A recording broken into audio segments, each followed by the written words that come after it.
Welcome to another support guide. This is impaKt, and this time I'll be going over a few minion behavior mechanics that you should be aware of when you play bottom lane. These won't change your playstyle overnight, but if you keep them in mind every time you start a new game, I can promise you that you'll start looking at the bottom lane in a totally different way. So by now, most of you will already know that the minions will deal a lot of damage to you in early game skirmishes, and that you shouldn't engage onto an enemy that is surrounded by his minions, or you'll lose the trade. There are a few things that I think are important to keep track of though. First things first, a minion wave will spawn every 30 seconds. This means that every 30 seconds a new wave will reach the lane. Depending on how fast you can clear that wave, you'll have a window where there won't be any minions to deal damage to you.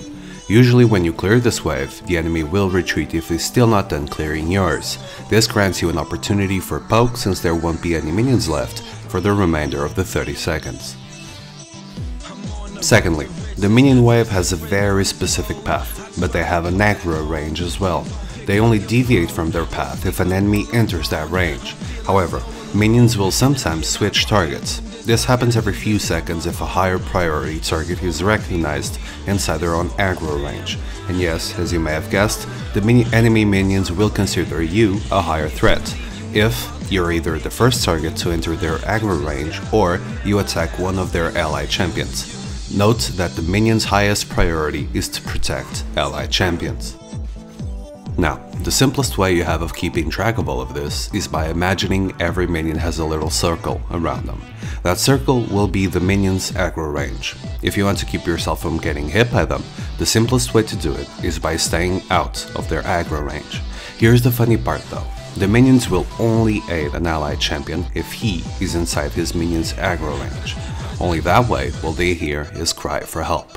In case you see an opportunity to poke an enemy too far behind his own minion line though, be careful not to be the first target to enter their range, or you'll still be taking damage from them.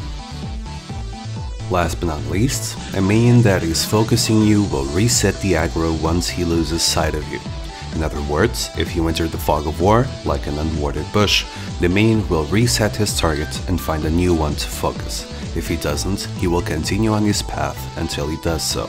I'm telling you this now because there is one very specific time in the bottom lane where this information is useful.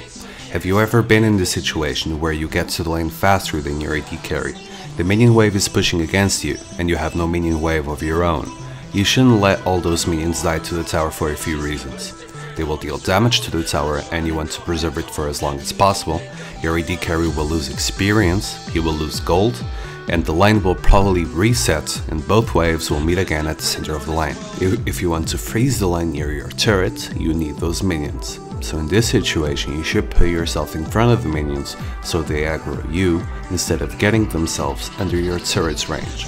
The problem about this is that the support is often really squishy and the whole minion wave will either leave you at really low HP or just kill you. But worry not, because I'm here to give you a little tip to solve this issue.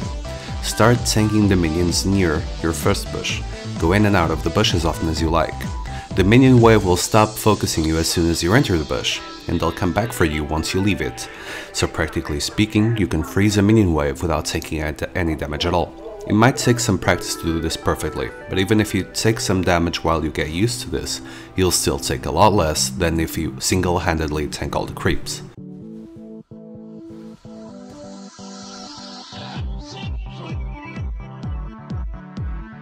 And that's all for this guide, guys.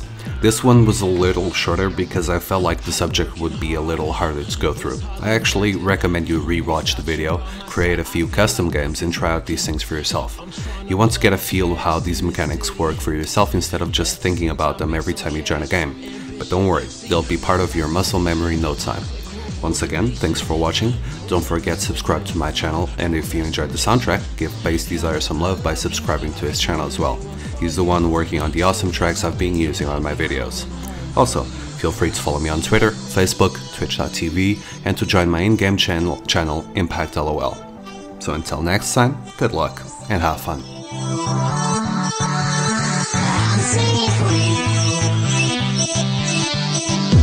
On the road to riches, but it's different on this road. I try to call back home, you don't pick up your phone. You're sleeping while I'm gone, I'm feeling so alone. And then I realize why I gotta do this that's why I gotta do this on my own. It's for my people, it's for my fam. I gotta let them know, well, what's my plan? If you leave, you know I'll never make it through.